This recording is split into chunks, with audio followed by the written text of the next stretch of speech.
Haleluya, puji nama Tuhan. Pada hari ini kita masih diberikan kesempatan untuk mendengarkan sebagian dari renungan firman Tuhan.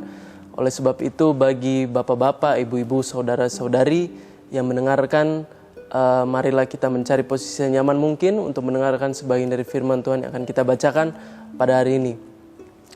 Kita tahu bahwa di luar sana sekarang banyak sekali terjadi guncangan-guncangan, kejadian-kejadian sana-sini. Kita mengawali tahun 2020 ini penuh dengan keanehan-keanehan, peristiwa-peristiwa dunia yang tidak bisa diprediksi oleh manusia sendiri. Oleh sebab itu, kita akan melihat firman Tuhan pada hari ini yang kita akan bahas tentang kehilangan kendali. Seseorang dapat kehilangan kendalinya sewaktu-waktu. Bisa jadi karena masalah internal atau masalah eksternal. Yang saya maksud dengan internal di sini bisa berarti bisikan-bisikan atau intimidasi-intimidasi dari kuasa kegelapan. Sedangkan eksternal itu kejadian yang di luar dari tubuh kita. Misalkan ya contoh gempa bumi atau perekonomian atau masalah keluarga atau virus-virus. Ya, itu adalah masalah eksternal. Nah, manusia tidak dapat mengontrol atau mengendalikan sesuatu yang di luar tubuhnya. Oleh sebab itu, apa yang manusia dapat kendalikan? Manusia hanya dapat mengendalikan pikirannya dan akal sehatnya. Kejadian di luar sana, manusia tidak dapat mengendalikan. Itu hanya kedaulatan Tuhan, itu hanya kekuatan Tuhan saja yang mengatur alam semesta ini. Sehingga yang bisa kita atur, yang bisa kita kendalikan itu hanya akal sehat kita. Nah, kita akan buka dalam 1 Petrus 4 ayat yang ke-7 akan saya bacakan. Kesudahan segala sesuatu sudah dekat. Ya. Kesudahan segala sesuatu sudah dekat. Karena itu kuasailah dirimu dan jadilah tenang supaya kamu dapat berdoa. Ini adalah nasihat daripada Paulus yang mengatakan bahwa kesudahan segala sesuatu sudah dekat. Kesudahan segala sesuatu bisa berarti macam-macam peristiwa bisa terjadi. Nah, nasihatnya adalah kita harus menguasai diri dan menjadi tenang supaya kita dapat berdoa. Penguasaan diri itu sangat penting. Mengapa demikian? Saya akan memberikan 3 contoh dalam Alkitab. Mengapa menguasai diri dan menjadi tenang itu penting sebelum kita berdoa, sebelum kita berkomunikasi dengan Tuhan, sebelum kita bersekutu dengan Tuhan. Mengapa menguasai diri dan menjadi tenang itu penting? Contoh yang pertama, kita bisa melihat tokoh Musa. Tokoh Musa. Musa, kita tahu bahwa dia adalah pemimpin Israel yang luar biasa. Dia dipakai oleh Tuhan dengan luar biasa. Urapan Tuhan turun di atasnya dengan luar biasa. Dia mengadakan mujizat-mujizat yang wow. Nah, tetapi ada suatu ketika, ada suatu saat di mana para umat-umat Tuhan, umat-umat Israel, mereka meragukan Musa. Mereka berkata ketika mereka telah dibebaskan dari Mesir, mereka berkata bahwa mereka merengek-rengek, mereka meragukan Musa. Mereka berkata akan dibawa kemana mereka? Lebih baik mereka tinggal di Mesir, mereka mengalami kehidupan yang baik-baik saja. Nah, ketika Musa diragukan oleh umat-umat Tuhan, umat-umat Israel, apa yang Musa lakukan?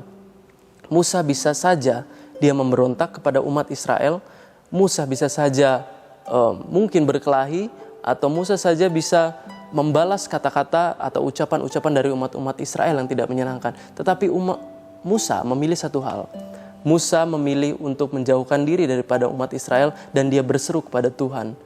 Di sini kita mendapatkan makna, kita mendapatkan cerita bahwa Musa, dia dapat menguasai dirinya. Dia dapat menjadikan dirinya tenang, lalu dia dapat berseru kepada Tuhan. Dia berseru kepada Tuhan karena dia tahu bahwa dia tidak bisa menyelesaikan segala sesuatu dengan kekuatannya sendiri. Oleh sebab itu dia menguasai dirinya, dia tidak melakukan tindakan-tindakan yang senonoh, tindakan-tindakan yang ceroboh, tapi dia berserah kepada Tuhan, berseru kepada Tuhan. Contoh yang kedua, Daud. Daud adalah raja yang luar biasa, raja yang bijaksana, raja yang dikasihi oleh umat-umatnya, raja yang sangat disayangi. Bahkan oleh Tuhan sendiri, Daud merupakan raja yang sangat dikasihinya. Tetapi ada masa-masa ketika Daud mengalami kelemahan. Mengapa Daud mengalami kelemahan? Kita melihat bahwa dalam Mazmur banyak sekali Mazmur-Mazmur yang ditulis oleh Daud. Dan sebagian dari Mazmur dari Daud ini merupakan seru-seruan dari Daud. Daud memiliki banyak lawan dan banyak bangsa-bangsa lainnya ingin melawan bangsa Israel. Dan kalau Daud pada waktu itu dia tidak mengendalikan dirinya ketika ada lawan, ketika dia diserang, maka dia akan melakukan tindakan-tindakan yang tidak sesuai dengan kehendak Tuhan. Tapi apa yang dia lakukan, dia sekali lagi, dia menguasai diri dia dan dia menjadi tenang, lalu dia berseru kepada Tuhan. Berbeda dengan Saul. Saul mengambil keputusan demi keputusan itu berdasarkan kecerdasannya, berdasarkan dirinya sendiri. Dia tidak mengandalkan Tuhan. Dan siapa yang diperkenankan Tuhan? Kita tahu bahwa Daud yang diperkenankan Tuhan, bukan Saul. Karena Daud, dia dapat menguasai dirinya, dia dapat menguasai hawa nafsunya, dia dapat menjadikan pikirannya tenang, lalu dia masuk dan berdoa kepada Tuhan dan berseru kepada Tuhan. Itu adalah contoh yang kedua. Dan saya akan memberikan contoh terakhir adalah contoh yang ketiga. Contoh yang terakhir adalah contoh Tuhan Yesus sendiri. Kita tahu bahwa ketika Tuhan Yesus diperhadapkan dengan maut, detik-detik sebelum Tuhan Yesus menghadapi maut, Tuhan Yesus pergi bersama murid-muridnya untuk berdoa di Taman Getsemani. Dan ketika Tuhan Yesus mengumpulkan murid-muridnya untuk berdoa, kalau kita membaca dalam kitab Matius, dia berkata, dia sangat sedih hatinya sampai mau mati rasanya. Nah, ini banyak orang yang berkata bahwa ketakutan Yesus yang Yesus alami itu melebihi dari ketakutan-ketakutan yang pernah dialami oleh tokoh-tokoh Alkitab sebelumnya. Ketakutan Yesus luar biasa. Ketika maut datang mengintimidasi Yesus, dia seperti mau mati rasanya. Dia sangat sedih, dia sangat ketakutan. Dan ketika dia mengumpulkan murid-muridnya bersama dengan 3 murid yang dikasihinya, Alkitab mencatat bahwa Tuhan menjauhkan diri. Tuhan menyingkir, Tuhan maju ke depan sedikit. Artinya Tuhan maju ke depan untuk berdoa, untuk berseru kepada Tuhan. Dia menenangkan pikirannya, dia menguasai dirinya untuk menjadikan dirinya tenang, baru dia berseru-seru kepada Tuhan sampai 3 kali. Dan akhirnya dia mendapatkan kekuatan. Nah, dari ketiga contoh ini kita melihat bahwa tokoh-tokoh ini banyak mengalami kejadian-kejadian yang tidak bisa dia kontrol. Kejadian-kejadian yang di luar kendali mereka. Tetapi mereka tidak ikut ke dalam kejadian-kejadian, tidak ikut larut ke dalam masalah-masalah. Mereka dapat menenangkan diri, dapat menguasai diri. Lalu mereka berseru kepada Tuhan. Paulus pun berkata demikian yang sudah kita baca. Kita harus menguasai diri kita dan menjadi tenang. Kita tidak dapat mengendalikan ombak. Kita tidak dapat mengendalikan badai. Sang pelaut tidak dapat mengendalikan angin ribut. Tapi sang pelaut dapat mengendalikan kapalnya. Begitu juga dengan kita. Kita tidak bisa dapat mengendalikan kejadian di luar sana. Kejadian di luar sana pasti Tuhan memiliki maksud yang tidak dapat kita selami. Dan jika kita mencoba menyelami apa maksud Tuhan, maka itu akan menjadi kesakitan bagi mata kita. Itu adalah Mazmur dari Asaf. Oleh sebab itu yang harus kita lakukan adalah menenangkan diri, percaya kepada Tuhan. Kita hanya bisa mengendalikan akal sehat kita. Jangan kita kehilangan akal sehat kita di masa-masa sekarang ini atau di masa-masa sulit yang akan terjadi. Kita tidak akan pernah tahu. Dan di sini dikatakan menjadi tenang. Menjadi tenang itu dalam terjemahan lain itu menjadi sadar. Menjadi sadar itu lawan kata daripada kata mabuk. Nah, kata mabuk dalam Alkitab itu pernah dituliskan oleh Paulus juga. Janganlah engkau mabuk oleh anggur. Mabuk menimbulkan hawa nafsu. Tetapi penuhlah dengan roh. Apa yang dimaksudkan? Kita tidak boleh menyerahkan diri kita kepada hawa nafsu, kepada keinginan diri kita sendiri, kepada ego diri kita sendiri. Tetapi Alkitab mengatakan penuh dengan roh. Penuh dengan roh agar kita menjadi tenang. Jangan kita terlarut-larut dalam peristiwa apapun. Tidak banyak sekali ya peristiwa-peristiwa di luar sana. Enggak cuma saat-saat ini. Ini mungkin dalam saat-saat seperti ini adalah memang pada akhir-akhir ini sudah mendekati akhir zaman. Oleh sebab itu, tapi Tuhan berkata jangan takut. Tuhan berkata Tuhan yang akan berperang. Kita akan diam saja. Asalkan apa? Kita berserah kepada Tuhan.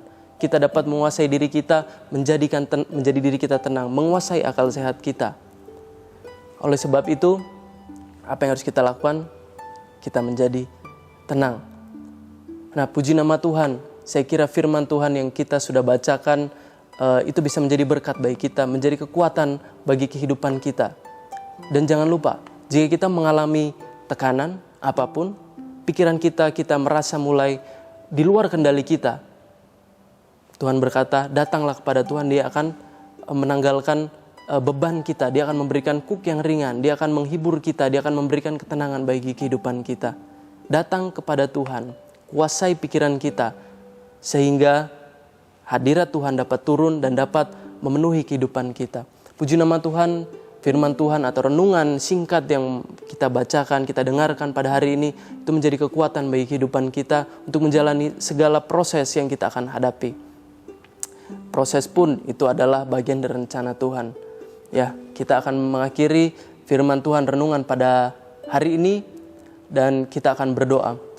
Puji nama Tuhan, terima kasih atas renungan yang Kau sampaikan pada malam hari ini, yang Kau izinkan bagi kami untuk mendengarkan renungan yang singkat ini Tuhan. Kiranya renungan yang singkat ini dapat menguatkan iman kami sehingga mata kami dapat memandang kepada Tuhan. Iman kami dapat berpegang teguh bahwa Engkaulah Tuhan yang Maha Kuasa. Menjadi tenang, tenangkan hati kami Tuhan sehingga kami dapat berkata bahwa Engkau Tuhan yang Maha Kuasa. Terima kasih Tuhan, kami tutup renungan ini hanya dalam nama Tuhan Yesus Kristus Allah yang hidup. Haleluya, amin.